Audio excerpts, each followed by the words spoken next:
guys, welcome back to my channel. My name is Ananya and I scored 97.2% in my class 10th boards.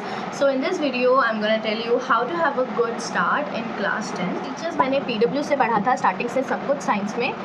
In chemistry and physics मैंने follow किया था अलग sir को, and biology मैंने पढ़ी थी समृद्धि ma'am से. And I say they are really good teachers. अलग सर बहुत अच्छा पढ़ाते हैं, कॉन्सेप्ट क्लियर करते हैं जो साइंस में इंपॉर्टेंट होता है, क्योंकि अभी कॉम्पिटेंसी बेस्ड क्वेश्चन बहुत सारे आ रहे हैं. तो अगर आप कॉन्सेप्ट क्लियर होगा आपका तो आप अच्छे से क्वेश्चन के आंसर दे पाओगे. और बायोलॉजी में बहुत ईजी बना दिया था, समृद्धि मैम ने बहुत ही अच्छा पढ़ाती है. ठीक है, तो मैंने जिन टीचर्स को रिकमेंड किया, आप यूट्यूब से उनके वीडियोज़ देख सकते हो वन शॉट, और यहाँ पर आप नोट्स बनाओ. तो यहाँ पर जो मिस्टेक बच्चे करते हैं वो कि बच्चे क्या करते हैं, एक वन शॉट लिया 4 घंटे वाला या जो भी घंटे वाला हो वो उसे एक बार में देख लेते हैं, कंप्लीट कर लेते हैं यहाँ पर बेड पर लेटे लेटे. तो वो नहीं करना आपको, क्योंकि वो प्रोडक्टिव रीडिंग नहीं होता. उससे आप कुछ देर में भूल जाओगे.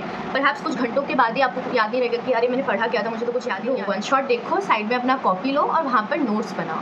वीडियो देखो एक पार्ट का वीडियो देख लिया, वो वाला टॉपिक साइंस में. उसके बाद वीडियो पॉज करो, बुक खोलो NCERT वाला आपका, बुक में वाला पार्ट रीड करो. देखो कुछ एक्स्ट्रा पॉइंट्स हैं क्या जो मैम ने नहीं बताए या सर ने नहीं बताया, वो एक्स्ट्रा पॉइंट्स वो अंडरलाइन कर लो या फिर उसे ऐसे मतलब लिख लो, अपने नोट्स में ऐड कर लो. और वन शॉट के साथ साथ बैठकर लिखो और नोट्स बनाओ, क्योंकि एक बार नोट्स बनाने से ना आप साइड में लिख रहे हो तो आपको याद भी जल्दी और इजीली हो जाएगा. साइंस के जो भी कॉन्सेप्ट हैं आपको इजीली दिमाग में बैठ जाएगा. प्रेफर करूँगी कि नोट्स बना लो, क्योंकि मैंने पर्सनली एक्सपीरियंस किया है ये कि देखो नोट्स बनाने से ना जल्दी चैप्टर का रिविजन ख़त्म हो जाता है, क्योंकि NCERT ने बहुत ट्विस्टेड वे में लिख रखा है सब कुछ. NCERT में सब कुछ बहुत ट्विस्टेड वे में लिखा है. ठीक है, तो ऐसे अंडरलाइन कर लोगे, then you will take more time to revise a particular chapter. और पीरियोडिक 1 तक मैंने नहीं बनाए थे कोई भी नोट्स, तो मुझे पीरियोडिक 1 में बहुत तकलीफ हुई थी चैप्टर रिवाइज करने में. करते हैं ना, जब आप वीडियो देखते देखते, लेक्चर देखते देखते नोट्स बनाते हैं तो आपको भी कॉन्सेप्ट बेटर आपके दिमाग में बैठ जाता है. सो आई डेफिनेटली प्रेफर नोट्स बनाना. उसके बाद है तो नोट्स बनाएं, तो कैसे बनाएं, मतलब नोट्स बनाने से राइटिंग प्रैक्टिस भी हो जाती है, तो that's also good thing for you and it help me a lot. And I scored 99 out of 100 in science, so you can believe me on this. Okay. तो नोट्स ज़्यादा fancy notes नहीं बनाने, बस लेक्चर देखो, lecture से notes बनाओ. उसके बाद लेक्चरर ने जिस पार्ट को पढ़ाया देखो, वो वाला बुक में रीडिंग मारो, और कुछ इंपॉर्टेंट पॉइंट जो मतलब मैम ने छोड़ दिया होगा तो फिर वो वाला अपने नोट्स में ऐड कर दो. बस दैट्स इट. और ज़्यादा डेकोरेशन करने की ज़रूरत नहीं है, क्योंकि नोट्स खुद ही देखने हैं तुम्हें, किसी को दिखाने. तो जैसे खुद को समझ आ रहा है, शॉर्ट लाइन्स में शॉर्ट जैसे ना ऐसे लिखो कि जैसे तुम्हें समझ आए. ज़रूरी है कि तुम्हें समझ आए. ठीक है, पूरा सेंटेंस लिखने की ज़रूरत नहीं है हर चीज़ का, शॉर्ट करके लिखो. उसके बाद क्वेश्चन आता है कि बुक्स कौन से यूज़ करने हैं. मैंने जो यूज़ किया मैं बता रही हूँ, NCERT और NCERT एग्जाम्पलर साइंस का तो मस्ट है. ठीक है, उसके बाद मैंने ओसवाल के 1 for All यूज़ किया था, और ओसवाल का जो क्वेश्चन बैंक था वो भी मैंने यूज़ किया था. बहुत इंपॉर्टेंट है अकॉर्डिंग टू मी, क्योंकि ना साइंस में अच्छे मार्क्स रखने के लिए ये ज़रूरी होता है कि कॉन्सेप्ट आपके लिए क्लियर हो. और ओसवाल में कुछ ऐसे क्वेश्चन हैं क्वेश्चन बैंक्स में कि आप देखोगे ना तो आपको लगेगा कि हाँ भाई मैंने चैप्टर पढ़ा था, पर मैंने ये नोटिस नहीं किया कि ये वाला क्वेश्चन का ऐसा कुछ कॉन्सेप्ट भी था चैप्टर में. तो इट्स वेरी इंपॉर्टेंट, और आपका क्वेश्चन के लिए एक्सपोजर भी बढ़ जाता है डिफरेंट क्वेश्चन के लिए. तो आप हड़बड़ाते नहीं हो एग्जाम से. ठीक है, जब दूसरे हड़बड़ाएंगे तब आप नहीं हड़बड़ाओगे. तो definitely question banks are a must according to me in science. और 1 for All लेना है तो ले लो, वरना मत लो. ठीक है, चलेगा. और this is not a sponsored video. Okay, मैं अपने पर्सनल थॉट्स बता रही हूँ. मोस्टली मैंने SST दिग्रास सर से पढ़ी थी, और शुभम पाठक मैम से भी मैं पढ़ती थी कभी कभार कुछ पार्ट्स. तो वो भी बहुत अच्छा पढ़ाती हैं, दिग्रास सर भी बहुत अच्छा पढ़ाते हैं. वो तो क्वेश्चन भी बताते हैं कि इंपॉर्टेंट क्वेश्चन है. सो प्रॉब्लम नहीं था. मेन बात है कि हिस्ट्री और सिविक्स का नोट्स क्या करना है, वो मेनली बच्चों का रहता है कि नोट्स बनाए या ना बनाए. तो उसके लिए बताऊँगी कि देखो, ज्योग्राफी इकोनॉमिक्स का बना लो नोट्स, तुम्हें हेल्प मिलेगा जल्दी रिविजन करने में. बाकी हिस्ट्री और सिविक्स का मैंने पर्सनली नहीं बनाया था, क्योंकि उसमें चैप्टर में ना हर लाइन तुम्हें इंपॉर्टेंट लगेगा, और इसमें लगता है बहुत टाइम वेस्ट हो रहा है, क्योंकि लग रहा है ऐसे बुक का सारा लाइन ही बैठकर हम कॉपी में छाप रहे हैं ऐसे. तो मैंने हिस्ट्री का कोई भी नोट्स नहीं बनाया था. मैंने बस अंडरलाइन कर दिया था जो पॉइंट मुझे इंपॉर्टेंट लगता था. कोई क्वेश्चन अगर इंपॉर्टेंट लगता था तो मैं साइड में लिख लिया करती थी क्वेश्चन, और उसे मार्क कर दिया करती थी बुक में कि हाँ इसका आंसर ये है. ठीक है, उसके बाद आता है कि नोट्स मैंने बता लिया बनाया नहीं बनाया और कैसे बनाए. तो ज्योग्राफी इकोनॉमिक्स का बस वैसे ही बना लेना. मैंने जैसे बोला था पहले कि लेक्चर देखो, लेक्चर से नोट्स बनाओ. मुझे ज़्यादा उसकी दिक्कत रहती नहीं थी, क्योंकि मैम स्कूल में ही बनवा लिया करती थी नोट्स. तो और बाकी जो एडिशनल चीज़ें बुक से देखकर हम घर में बना लिया करते थे. मैम थोड़ी स्ट्रिक्ट भी थी उस वक्त, लगता था कि मैम कितनी स्ट्रिक्ट है, लेकिन अब लगता है कि हाँ अच्छा किया था वो स्ट्रिक्ट. तो मैंने 1 for All लिया था बुक्स में SST में, और मैंने क्वेश्चन बैंक भी यूज़ किए. SST में भी इंपॉर्टेंट होता है कि आप डिफरेंट टाइप के क्वेश्चन जानो कि क्या करना है भाई, कैसे टाइप के क्वेश्चन होते हैं। नहीं तो फिर अगर नहीं लेना आपको क्वेश्चन बैंक, आप गूगल से या फिर यूट्यूब से देखो कि पर्टिकुलर चैप्टर का most important question, repeated question, ऐसा कुछ तो आपको मिल जाएगा। हिंदी में आई स्कोर 99 आउट ऑफ 100। सो हाँ, और हिंदी में मैंने एक गलती की थी, वो थी कि मैंने स्टार्टिंग में ज़्यादा लिखने का प्रैक्टिस नहीं किया था, बट बाद में किया था, बाद के लिए रखा था मैंने। So don't do that. बाद में आपको प्रेशर लेना पड़ेगा, भाई लिखने का प्रैक्टिस बहुत ज़्यादा करना पड़ेगा हिंदी इंग्लिश का, तो पहले से अभी से ही स्टार्ट कर लो। अभी तो वैसे भी वेले ही पड़े होगे, क्योंकि ज़्यादा तो अभी प्रेशर लेकर नहीं करवा रहे टीचर्स में मैं बताऊँगी कि सक्सेस सीडी मैम अच्छा पढ़ाती हैं। वहाँ वो सक्सेस सीडी नाम का चैनल है यूट्यूब पर, वो मैम पूरा डिटेल में पढ़ाती हैं, तो सर्च कर लो तुम यूट्यूब में। और जब मुझे सिर्फ मैंने जैसे सक्सेस सीडी से पढ़ लिया, ठीक है, वो बहुत बड़ा बड़ा वीडियो बनाती है, तो हर बार तो ऐसे नहीं कि स्टार्टिंग से मैं उनके ही वीडियोस देखूँ, तो मैं एक बार देख लेती थी चैप्टर समझने के लिए, और उसके बाद अगर रिविज़न करना होता था तो मैं मैग्नेट ब्रेन्स में एक मैम पढ़ाती थी, तो उनसे मैं कर लेती थी, देख लेती थी, ठीक है, उनका वीडियो, वो भी यूट्यूब पर ही है। और हिंदी अध्यापक से ग्रामर देख लिया करती थी। और पर्सनली बताओ तो हमारे हिंदी टीचर बहुत अच्छा पढ़ाती थी, तो मुझे ज़्यादा यूट्यूब से हिंदी पढ़ने की ज़रूरत पड़ती नहीं थी, ठीक है। और मैंने क्वेश्चन बैंक्स ला रखे थे हिंदी में भी, आप भी ले आना। जितना राइटिंग प्रैक्टिस करोगे उतना मात्रा कम, मतलब मिस्टेक कम होगा। अगर आप चाहोगे तो मैं उस पर एक वीडियो बना लूँगी, जो प्रॉब्लम्स, जो कन्फ्यूजन मेनली बच्चों के माइंड में होता है हिंदी के मात्रा लेकर, ठीक है। और हाँ, और मार्क्स कम होगा तो देखो, हिंदी इंग्लिश में मार्क्स कम होगा तो ओवरऑल परसेंटेज आपका कम होने वाला है, तो उसको कम ध्यान देना, ऐसा नहीं करना है, ठीक है। एटलीस्ट 2 घंटे तो पढ़ लो, या फिर 1 घंटा तो पढ़ लो अभी, ठीक है, ठीक है। तो अब नेक्स्ट आता है हम सबका फेवरेट सब्जेक्ट मैथ्स, ठीक है। तो मैथ्स में सिली मिस्टेक्स बहुत होते हैं, तो वो प्रैक्टिस करना, जैसे कि सिली मिस्टेक ना हो। और मैथ्स में तो मेन प्रैक्टिस ही होता है कि जितना प्रैक्टिस करोगे उतना मतलब सिली मिस्टेक्स करना बंद होगा, मार्क्स भी बेहतर आएंगे तुम्हारे, ठीक है। प्रैक्टिस जितना हो सके उतना करना।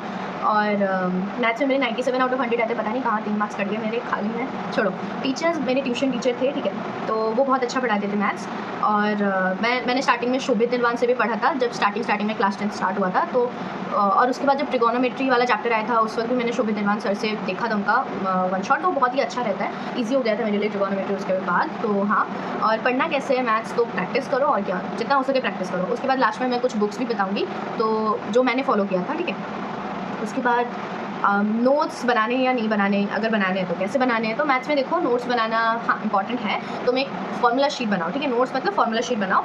एक पेज लो, वहाँ पर एक चैप्टर का नाम लिखो, जो भी चैप्टर तुम्हें उसका नोट्स बनाना है, चैप्टर का नाम लिखो, वहाँ पर जितने भी फॉर्मूलाज हैं वो लिख लो। और लास्ट में पेज में थोड़ा सा स्पेस भी छोड़ना, ताकि अगर कोई नया फॉर्मूला तुम्हें पता चला जो ऐसे बुक में पर्टिकुलरली लिखा नहीं है, या फिर बहुत छिपा हुआ है, और उसमें से एग्जाम्स में क्वेश्चन आते हैं लेकिन एक्सरसाइज में वो फॉर्मूला कहीं नहीं दिया हुआ, तो फिर हाँ, उसके लिए थोड़ा सा स्पेस रख लो ताकि तुम बाद में लिख सको। और हाँ, क्वेश्चन प्रैक्टिस करो अच्छे से मैथ्स में। उसके बाद है कि मैथ्स का जो पैराग्राफ आता है ना, वो भी पढ़ लेना। मैथ्स में जो रीडिंग पार्ट होता है वो मेनली बच्चे पढ़ते नहीं है, सिर्फ एक्सरसाइज में डायरेक्ट चले जाते हैं, तो वो मत करना, क्योंकि केस बेस्ड क्वेश्चंस जब आएंगे तो तुम्हें चाहिए रहेगा कि तुम्हारा मैथ्स पे कॉन्सेप्ट क्लियर है, और कैसे मतलब डेली लाइफ में उन चीज़ों का यूज़ होता है वो तुम्हें पता होना चाहिए। तो तुम वो पैराग्राफ पढ़ोगे तो तुम्हें आइडिया हो जाएगा उस चीज़ का। और बुक्स कौन से यूज़ किए थे, तो मैंने वन फॉर ऑल लाई थी मैं मैथ्स का, क्वेश्चन बैंक भी लाई थी मैं मैथ्स का, और दोनों ही ऑसवाल के थे। और मैं आर.डी. शर्मा भी करती थी, और एनसीईआरटी और मैथ्स का एनसीईआरटी एग्जाम्पलर तो मस्ट है, तो वो सब पढ़ लेना, ठीक है, मैं जो बता रही हूँ वो सब कर लेना। अब तो तुम्हारे पास टाइम है, आर.डी. शर्मा कर लेना। आर.डी. शर्मा में बहुत सारे क्वेश्चंस होते हैं, तो तुम्हें पता चलेगा कि चैप्टर में कितने टाइप के क्वेश्चन बन सकते हैं, तो it's better for you, practice भी ज़्यादा कर पाओगे, ठीक है। और मैथ्स में मैं रिकमेंड करूँगी कि ट्यूशन टीचर रख लो, क्योंकि आर.डी. शर्मा में थोड़े से ट्रिकी क्वेश्चन होते हैं, तो ट्यूशन टीचर होंगे तो अच्छा रहेगा। अगर मैथ्स में आप थोड़े से बुरे हो तो ऐसा ट्यूशन टीचर ढूंढो जो आपको डराए ना, तो उनसे थोड़ा सा जैसे कामयाब बात कर सको, उनसे शेयर कर सको, भाई ये वाला पार्ट मेरा थोड़ा सा मतलब बेसिक्स मेरा ठीक नहीं है, तो थोड़ा सा समझा दीजिए प्लीज़, ठीक है। हाँ जी।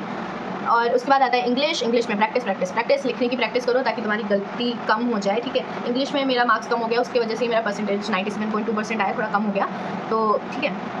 उसके बाद है कि टीचर्स इंग्लिश में, तो मैग्नेट ब्रेन्स आप पढ़ सकते हैं। मैग्नेट ब्रेन्स में एक मैम पढ़ाती हैं पूरा लाइन टू लाइन, तो उनसे पढ़ सकते हैं आप। और कृति मैम भी बहुत अच्छा पढ़ाती हैं, ठीक है, वो पूरा मतलब इंपॉर्टेंट वर्ड्स भी बताती हैं कि जो वर्ड्स आप एग्जाम में ऐड करोगे तो आपका आंसर अच्छा लगेगा। कैरेक्टर स्केच देती हैं, पोएम्स भी बहुत अच्छा पढ़ाती हैं, देन सो मतलब वो बहुत अच्छा पढ़ाती हैं ओवरऑल, ठीक है, उनसे भी पढ़ सकते हो। मैंने देखा था उनका वीडियोज़, और बहुत अच्छे वर्ड्स भी वहाँ से लाए थे, जैसे कि आपका आंसर ना अच्छा लगे, दूसरों से बेहतर लगे, ठीक है। इंग्लिश में मैंने कुछ चैप्टर के नोट्स बनाए थे, कुछ चैप्टर के नहीं बनाए थे, ठीक है। तो जो बड़े बड़े चैप्टर्स थे, ज़्यादा कॉम्प्लिकेटेड थे, उनके नोट्स बनाए थे मैंने, ताकि हाँ मतलब अच्छे वर्ड्स भी वहाँ पर ऐड किए थे मैम से देखकर, ताकि वो कॉन्सेप्ट भी मेरा क्लियर हो। अच्छे से नोट्स बनाए थे मैंने, ताकि लास्ट एग्जाम के वक्त में पढ़ सकूँ। Then you can do it. नहीं तो अगर वो नहीं करना, आपको नोट्स नहीं बनाना, then you can just YouTube से देख सकते हो एग्जाम से पहले वन शॉट जो आता है, ठीक है, रैपिड रिविजन टाइप का।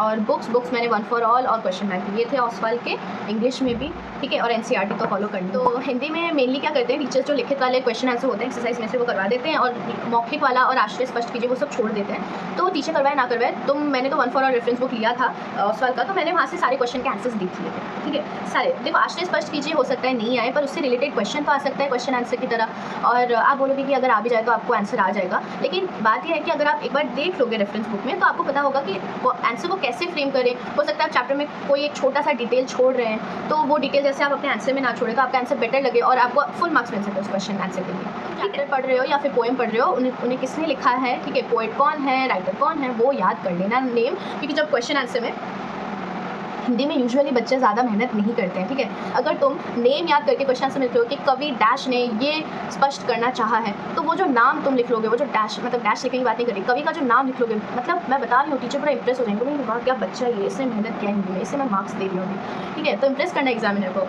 तो वो सब लिख कर आ जाना क्वेश्चन आंसर में, पूछा हो ना पूछा हो, अच्छा लगता है ना नाम, अगर नाम के साथ लिखोगे आंसर भी ज़्यादा प्रेजेंटेबल लगेगा। और अगर हैंड राइटिंग अच्छी नहीं है तो थोड़ा ट्राई करो, मतलब तो हैंड राइटिंग ज़्यादा प्रॉब्लम नहीं करती ऐसे तो, मैं नहीं बोलूँगी कि मेरी इंग्लिश की हैंड राइटिंग कुछ ज़्यादा ही अच्छी है, बट अच्छी है, मतलब पढ़ सकते हो, ऐसे बनाओ, ऐसा होना चाहिए हैंड राइटिंग आपका कि एग्जामिनर समझ पाए, कोई एक इंसान समझ पाए। जैसे अगर डॉक्टर की तरह लिखोगे कोई ना समझ पाए तो कैसे चलेगा, ठीक है। मैं आपको ये शॉर्ट करती हूँ कि अगर आप इस चैनल को फॉलो करोगे, और बाकी और भी बहुत सारे टिप्स आने वाले हैं, मतलब सब्जेक्ट वाइज, देन बहुत सारे ऐसे टिप्स होंगे जो आपको बेटर बनने में हेल्प करेंगे अकेडमिकली, ठीक है। बाद में मैं हो सकता है आपके लिए कुछ टारगेट्स लाऊँ जो आप इस समय तक, अगर इस महीने तक अगर पूरा कर लो तो आपके लिए बेनिफिशियल रहेगा, और कब क्या करना चाहिए, कौन से महीने तक क्या आपका कितना पढ़ाई खत्म हो जाना चाहिए। I will make another video about it particularly, so don't forget to like, share and subscribe my channel for more videos, okay?